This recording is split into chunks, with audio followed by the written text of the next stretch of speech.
everybody, you're watching Cole the Corn Star. Before we get started, big thank you to Simply Safe for sponsoring this video. There's no safe like Simply Safe. Good morning, everybody. Welcome to Corn Star Farms. Today, we are going to be working on our farm's $4 million problem on our second field. If you're new to the farm, our $4 million problem revolves around too much water in our soil. At the moment, our farm is currently leaving about $300,000 on the table or out in the field because we have too much water in the soil. So we are looking to install drainage systems in our fields. And I was told it was going to cost $4 million to do that across our entire farm. So we decided to do the DIY method, buy all the equipment and learn how to do it ourselves. So that's what we're doing today. We are working on our second field. Ooh, doggy, look at that. We have taken delivery of material. All of the green maxis are going to be our main lines, and then all of these black ones are going to be our laterals. Before we jump up in the tractor and start pulling in some tile, we need to first get started with some prep work. My brother Cooper is currently running the Shankster. He has a map of what the pattern tile system is supposed to look like across the field, and so he's just dropping the Shankster in the ground, and he's making scribe lines across the whole field, so that way we know exactly where our tile is going to be located, and then we also know where our main lines are going to be located. That's going to be the one right here on the end, and then we also know where we need to dig all of our start holes, which is right here where they all connect up. The field that we are going to be installing tile on now is what we call the Hanson Farm. It's about 75 acres, and on this particular farm, we need to be pretty careful when we're tiling. See all of these yellow flags, and if you look over there across the creek, you see the yellow sign that's sitting right there? Well, right underneath my feet, we have a natural gas pipeline. Actually, there are two of them, and they are located about 30 feet apart from each other. One of them is 30 inches in diameter, and the other one is 36, and they are currently under about 1,000 PSI of pressure from natural gas. So the last thing that we want to do is hit one of those. You wouldn't even know you hit it. It would be that bad. Out of all of the preparation that we have done for pattern tiling this farm, calling 811 to have these pipes located was definitely the most important thing that we did. By the way, if you're doing any digging, you're supposed to call 811 so that way they can locate what's there. It's not just for the companies, it's also for you to keep you and your crew safe. But we actually got this dug this morning, and we had a guy here from the pipeline company, and he was supervising, and he was in there with his little finder, finding the pipe, and he was also probing it to make sure that we were not going to hit it. The pipeline's about 7 feet deep, and we dug our hole about 4, so there still should be about 3 feet of cover on top of the pipeline, so we did not hit anything. And this is now all ready to go. As far as this field goes, we are going to be pulling in about 16 miles or about 80,000 feet of tile. So there is a lot of work to be done. Yesterday, we also got some rain, so it's a little bit sticky on the soil for the tile plow, but it is perfect conditions for the mini excavator to come in and start digging some start holes ahead of the tile plow. So right behind the mini excavator, we are going to be doing our last little bit of prep. We have our shovel. We need to dig down and find our main, and then we need to get this big old clod of dirt out of here. We need to get our main line exposed, and then we're going to be drilling a hole in the side of our main line with a hole saw, and then we will be taking what's called a tap tee, and we'll stick that in the hole, and then this will be all dug and tapped, and then when we end up backing the plow in here later, we'll be able to take our tile line and then just hook it up right into this, and then this will be all done, and then we'll be ready to just take that dirt later and cover everything up. So we have about 20 holes that are ready to have this done on, so that's what we're going to get started on first. If the dirt's nice and soft like these are right now, it takes about 3 minutes to get everything dug out, drilled, and put in. So this is what the final product looks like.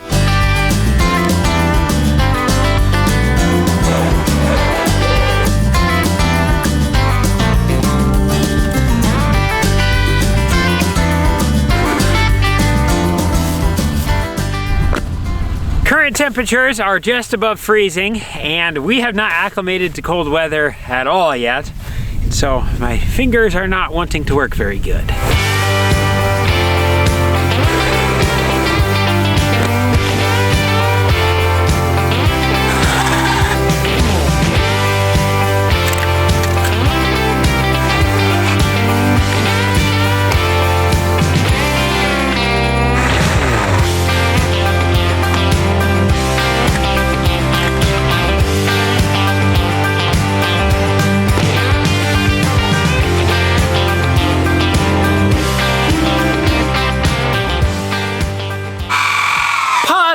project for a minute, let's talk about something important. Home security. It's getting to be that time of the year where we're all running around doing a bunch of holiday stuff, leaving our homes exposed. Protecting my home is really important to me, and this is why I have SimpliSafe. If you're not familiar with SimpliSafe, this is the best way I can describe it. It is home security made simple. What I like about SimpliSafe is how easy it is to customize. I've got entry sensors on my doors, cameras covering the shops and driveways, and temperature and water sensors under the plumbing in my shop, so if a pipe bursts this winter, I'll know before it floods the place. And did I mention that you can control all of it from your phone? And on top of all of that, SimpliSafe can also help prevent crime with their Active Guard outdoor protection. Which means that SimpliSafe's monitoring agents can see and speak to suspicious individuals approaching your home, trigger alarms and spotlights, or even request urgent police dispatch, all before a break-in occurs. For me, that's a real peace of mind, especially when I'm out and about during this holiday season. Save 60% off your SimpliSafe security system when you sign up for a professional monitoring plan and get your first month free. Visit simplisafecom/Cole to customize yours. You can install it yourself in under an hour. There are no long-term contracts, and plans start at around $1 a day. There's no safe like SimpliSafe. We got caught up to the mini excavator with start holes on getting all of our tabs done. We are now going to unhook the Challenger. This has been running tillage the past couple days. It is now done with tillage, so we're gonna drop the VT off here, and then we're gonna get hooked up to the tile plow, and then hopefully we're gonna get started really early in the morning.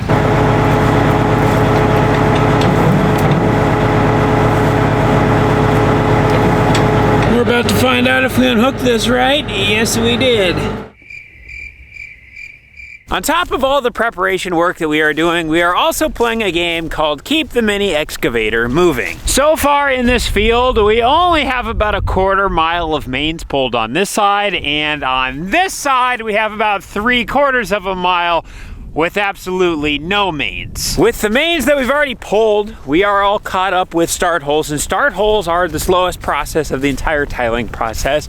And I have depositions for the lawsuit in 1 hour and 15 minutes, and nobody else knows how to run the tile plow to pull in mains. So I'm gonna try to pull in a few hundred more feet of mains, so while I am off at depositions, Cooper and Zach can keep the mini excavator moving. We just got done pulling in line number 1. It was a quick 300-footer.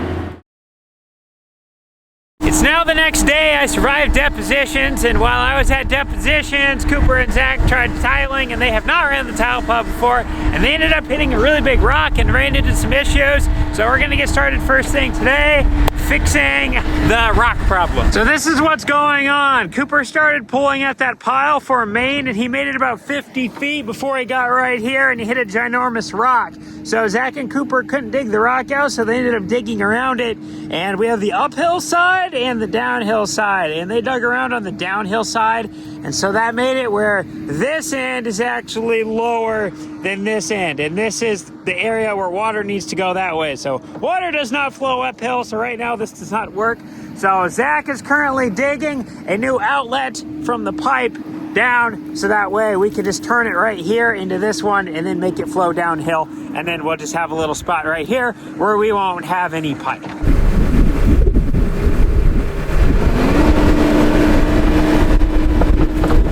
So here's what we just did. Zach dug down with the mini excavator, and then he depth checked how deep the pipe is right there, and we're gonna take this pipe and we're gonna put it down this one. And fortunately for us, we are right next to the outlet. So Zach was 52 inches deep on that side. He's gonna dig down 55 inches on this side, so that way the water runs this way.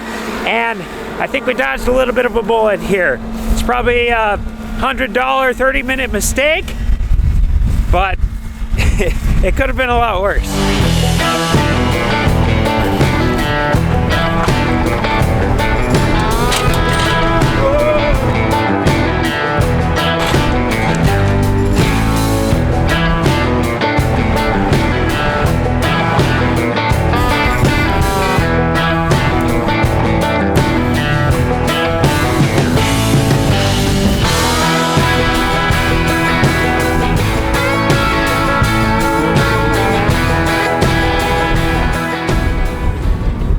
start today's tile plow adventure by pulling in some mains. So we have several 8-inch mains that we're pulling in, and right now we are pulling in our first 450-foot run. For all of our runs that are right along the creek, we have some really deep topsoil, so we're not in too much rock country over there.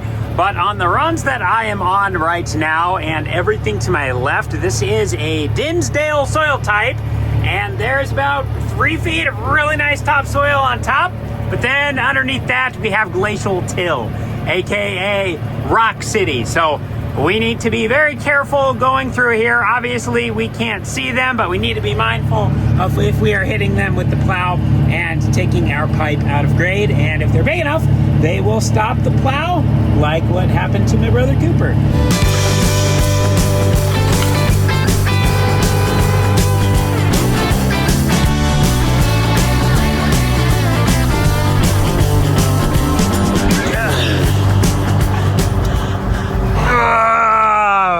Stretching it out. If you've never wrestled one of these pipes before, they get quite heavy.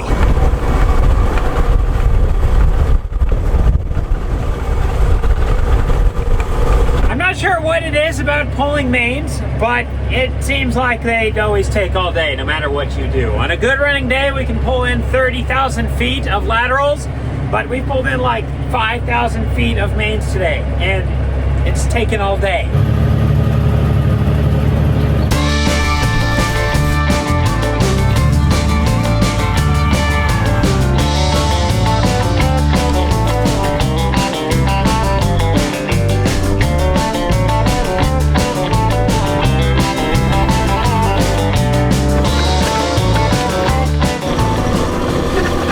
We're now done pulling mains, and we currently have about a half of a maxi sitting on the trailer. And if we just dump it like this, it's gonna become all unspooled on the ground, which would make it really difficult to get it stretched out later. So we're gonna try to tie it back up. And I've never done this before, but I have a feeling that I'm gonna have to climb up to the top. And I don't know if I can do that or not, but we're gonna give it a try.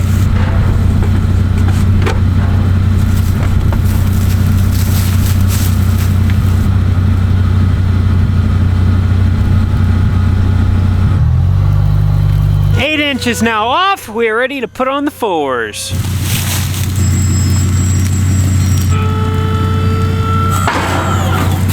Before we can start pulling our 4-inch in, we now need to get the boot switched over. So we currently have the 8-inch boot sitting on the back of the plow, and then on the sides we have the 8-inch side shields, and then on the front we have the 8-inch toe. So we need to take the toe, the side shields, and the boot off, and then put the 4s on.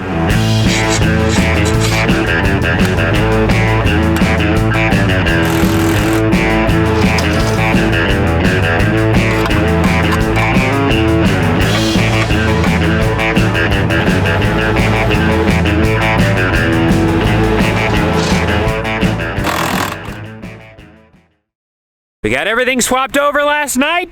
I think we are now ready to start pulling some 4-inch laterals. Well, we will be here shortly. I guess we have a flat tire on the Challenger. My brother's gonna go get an air compressor, and in the meantime, I'm going to seal up or stitch up some of these areas where we just got done pulling these 8-inch mains, because trying to drive across this big old cavern is, well, it's a little bumpy. For closing the trenches, we are going to be using the John Deere 4840, and on the back of it, we have a pivot track closer. So this is actually designed for irrigation pivots where they leave ruts in the fields, but it works really well for closing these tile lines. So on each side of the track closer, we have 3 disc blades, and these disc blades bring everything to the middle. And then once it's all in the middle, then this roller basket rolls over everything and it stomps out all of the big plots. For a little before and after, this is what they will look like once we're done running the trench closer. Now all you gotta do to knock them down is just drive over the lines like this. And by the way, it's really hard to stay on top of them because they want to push y'all around. You keep wanting to fall into the trench in the middle. And then behind us, it does its thing and it closes everything up together. On these 8-inch ones, we're gonna have to make 2 passes across just because it's such a big blowout. But on the 4s, you do 1 and it does a really good job. This outside tire on the Challenger must have a slow leak in it, and so it's flat this morning. That is not ready to go, so we're gonna hop up in the Challenger, and we are going to start pulling some 4-inch laterals. Today could be a little interesting. We got about 50 runs that are in glacial till territory, about 3 to 4 feet down, so there could be rocks there, and then we have the area where the old building site is, so we could find chunks of concrete. So it'll be interesting. Hopefully we don't hit anything. These next 50 runs are also going to be a little bit interesting because they are short. The first one we are doing goes from this start hole to the truck, so it's like 80 feet long. I think the longest ones that we're gonna have out of these are about 500 feet long, so there's going to be a lot of turning around. Compared to the 8-inch lines, these 4s feel tiny. I apologize for where the sun's located and how we're pulling. It makes us all dark because we're backlit right now, but this is how it's gonna work. I'm going to pull going up the hill, then once I get to the top, when I'm driving back down, I'm running a survey. And then when I have my survey, when I get to the bottom, I turn around and then I flip things to install mode, and then when we go back up the hill, we'll be pulling in pipe again. So it's gonna be like that for every single run.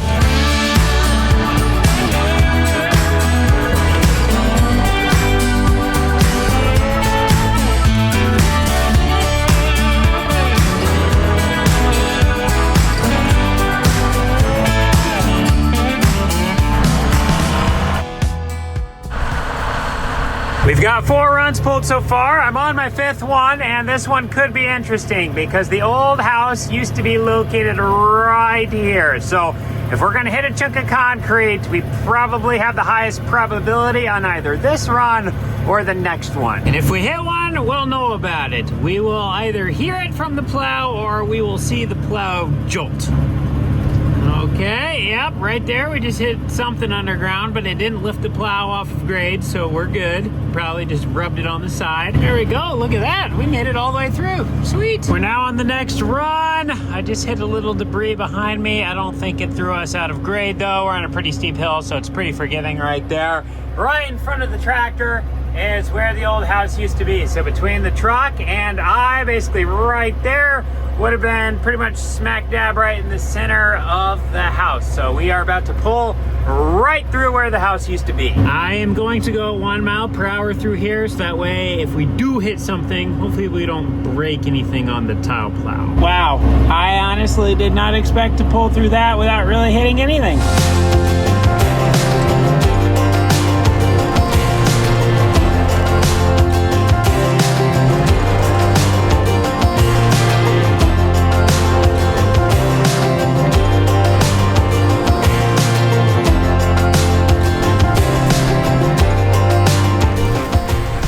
On top of looking for rocks and everything else that we're paying attention to out here, we also have to pay attention to the condition of our pipe. Every now and again, the very ends of the pipe will come like this, where they got decorrugated, or as I like to say, decorduroyed. And when this happens, they become really weak. I can actually push this in with my thumb, so when this gets buried underground, it would just crush the pipe. So we're gonna have to cut this piece out and then put a splice in here to be able to connect this up. And we actually have 2 on this line. We have 1 right here, and then we have 1 at the very end. That's a knife.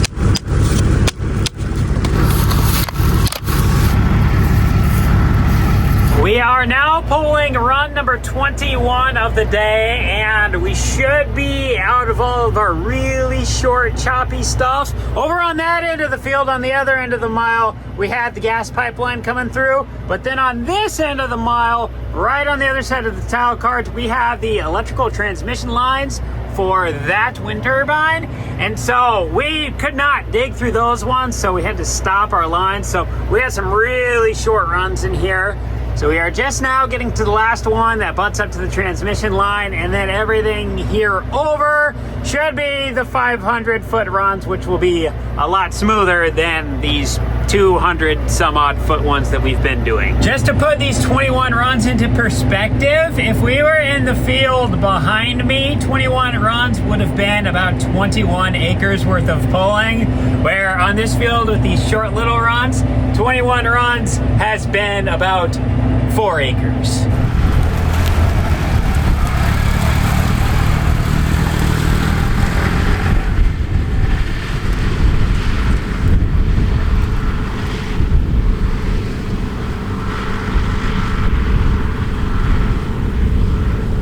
I've recently discovered a new method for holding the pipe. It works a lot better if you just put it right under your knees. We have now pulled in 30 lines. This is a map of the field, and after a full day of running, we ended up getting this rectangle done. This was about 39 poles.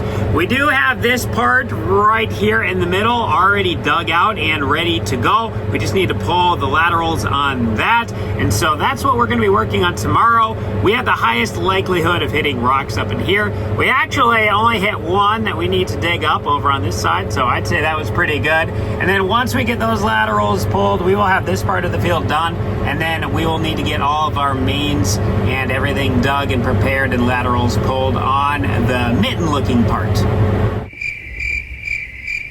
If we have a really good running day today, we should be about halfway done with the field, at least as far as start holes go. I'm getting started this morning by filling the dually with fuel. This has the 8-liter engine inside of it, and normally it gets absolutely horrible fuel economy, and pulling the tile cart around, I think it makes it even worse. We have filled the dually 3 times in 468 miles. Honestly, I'm surprised this hinge hasn't already worn off from being open and closed so many times.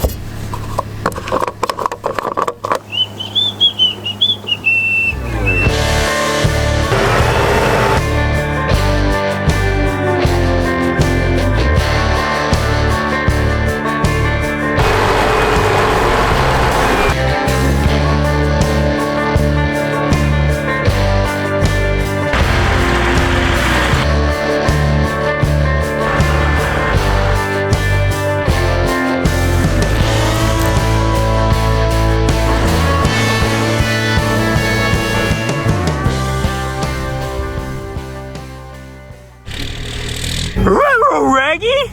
Well, that is not supposed to do that. I actually hit a ginormous rock right here, and it ended up flipping the tile plow up. I actually thought I was going to tip the tile plow over. So I'm gonna cut this here, we'll get this out of the way, and Zach is going to bring the mini excavator up. We're gonna try to dig out this rock. If we can't dig it out, we will dig around it. That's not a knife, this is a knife.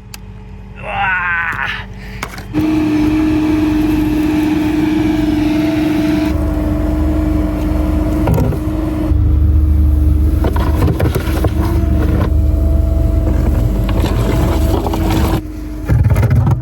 Oh yeah, that's a nice one. The rock was too big to move, so we just did the old dig around. Ever since I was a little boy, I've always found it funny. Whenever you're doing dirt work, you always seem to find random things throughout random areas of the field. Right here is an excellent example. We are in this valley right next to a waterway, and for whatever reason, we have just these 2 random boards here. The last time there was a building site on this farm was almost 20 years ago. So how did these things get here? I don't know. And how are they not rotted?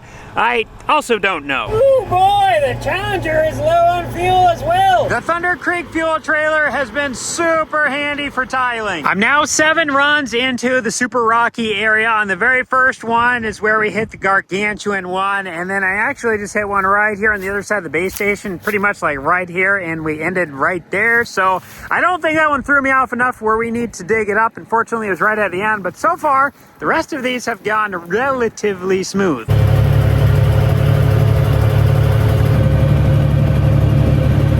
Zach, did you bring your swimming trunks? I think it's safe to say that this is the shortest run that we have so far. We're gonna be changing things up a little bit now. We have 4 runs we still need to pull in the rocky area, but we do not have the start holes for them dug yet. And on the areas that we do have the start holes dug on, we ended up pulling through some old clay tile that had water running through it. So we're gonna start at our outlet, and we're gonna get our outlets connected up, and then we're gonna start filling all these in, so that way if those clays that are running water end up filling these ones up, we don't come back to a muddy mess when we're trying to connect up everything on all of the runs that we just pulled. By the way, so far we've been making out pretty good when it comes to rocks. I believe we pulled a little over 20 runs over here, and on the very first run we hit the huge rock that we had to dig around, and then I think I've only hit 2 cents that we need to dig up with the excavator to make sure that we don't have a hump in our pipe. But otherwise, all the other runs, we're good.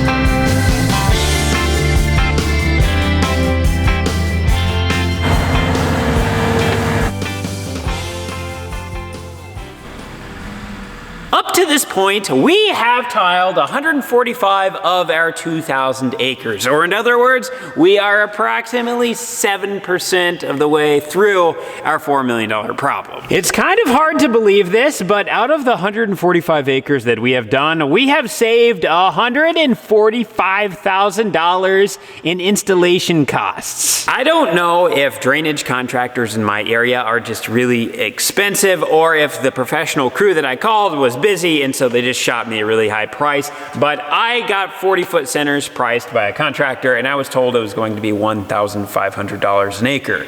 We have been installing 40-foot centers for $509 an acre. So there is almost a $1,000 per acre difference by us running our own equipment. Saving $1,000 an acre sounds awesome, but we do also need to remember that we had to purchase the equipment to be able to get the $1,000 an acre savings, and that was not free. For the tile plow, the carts, and the GPS, we paid about $110,000. And then for the Challenger tractor, we paid $146,000. And then for the mini excavator and the skid loader, we paid $82,000 and $63,000. So all of these things, just for the direct tiling work, add up to $401,000. We also have to remember that this is not all the stuff that we have been using to tile. We have also been using the closer, the Shankster, the John Deere 4840, 2 pickup trucks, as well as the fuel trailer. Now, as with most things on the farm, a lot of these are not just used for tiling. They are also used in a lot of other areas of our operation, so that definitely helps with the cost making a lot more sense. For example, the mini excavator and the skid loader, we use these for our grave digging business, so we would have had these regardless. They just would have been sitting inside of the shed. So technically speaking, these really shouldn't be added into our actual cost of equipment for tiling because we already had them. And then for the Challenger, it does get a little bit more muddy because we did buy this tractor to pull the tile plow. However, since we've bought the tractor, we've also been using it for farm things, and we have future farm things that we have not purchased yet that we plan on using the Challenger for. But at this moment, I guess technically speaking, the sole real responsibility of the Challenger is pulling the tile plow. So at this time, we will say that this is a cost associated directly with tiling. If we look at everything through that lens, we have paid $256,000 for all of the stuff that we needed for tiling, and since we have saved $145,000 so far, technically speaking, we have already paid for the Challenger in savings. I just realized something and I need to apologize. We do not actually have a $4 million problem on the farm. It is a $3 million problem. Originally, when I talked to the drainage contractor, I got everything priced for 30-foot centers, which would have cost $2,000 an acre or $4 million for the whole farm. But we ended up deciding to go with 40-foot centers, which cost $1,500 an acre. So we don't have a $4 million problem. We actually have a $3 million problem. Regardless of my mistake, the point I'm trying to make is hiring a tiling contractor is expensive, and it is possible for us to be able to do it for $1,000 an acre less. Truth be told, whether a contractor is doing it or we are doing it, the tile is being installed and it is making us more revenue by allowing us to get higher yields. The real difference is we are able to get our money back a lot faster doing it ourselves, since we can do it $1,000 an acre less than a contractor. But regardless of which option, they both work. To illustrate this example, this is some of the yield data over a tile line on the Hanson farm. Now in 2025 and 2024, I can't use that data because I don't have the 25 data because we used a different combine that doesn't have our yield monitoring system in it. And then in 2024, there was a variety split in the middle of the field, so the data was skewed. So we're using 2020, 21, 22, and 23. And so what I did is I went in on the yield monitor app and I selected one area of the field right over the top of a tile line, and then I compared the yield over the tile line compared to the average of the field. And this is what I discovered. In 2020, we had soybeans, we had an 11 bushel gain. In 21, we had corn, we had a 75 bushel gain. In 22, we were back at soybeans. We had an 8 bushel gain. By the way, 22 was dry. And then in 23, we had a 60 bushel corn gain. And in 23, it was also dry. So if we took those times a $4 corn price and a $10 soybean price, we would have made $730 an acre over our tile line areas, which by the way, cost us $509 to do it ourselves. So we would have had our money back just off the 2 corn years alone, where if this was a contractor, about half of it would be paid if you're paying $1,500 an acre. So you'd be looking at about an 8-year payback if this maintained with a contractor, where for us, I mean, technically speaking, we could say 2. For the example that I just gave, I am assuming a cash position, meaning I had that money sitting in the bank account and I'm not borrowing anything for it. If I'm borrowing, our payback period changes a little bit. And by the way, if you want to run these calculations with your own numbers, if you type in amortization calculator and then click on the amortization calculator and put in your parameters for the length of the note, the interest rate, and how much you're borrowing, it'll give you your numbers. So with these 2 numbers right here, if we are getting into a 10-year note at 7%, instead of paying $509 an acre like we would with cash, if we're borrowing, we'd be paying $709 an acre. And then for the contractor rate, instead of paying $1,500, we'd be paying $2,090. So there's definitely a difference between paying with cash out of pocket versus borrowing money from the bank, which, by the way, with the returns on the tile, borrowing still makes sense. It just extends our payback period. As always, these are just my numbers. If you are thinking about doing this on your farm, get your numbers together because they are probably going to be different than mine. With that being said, I am ready to go to bed. I'm going to be calling it a day here. Thank you so much for watching. We'll see you in the next one.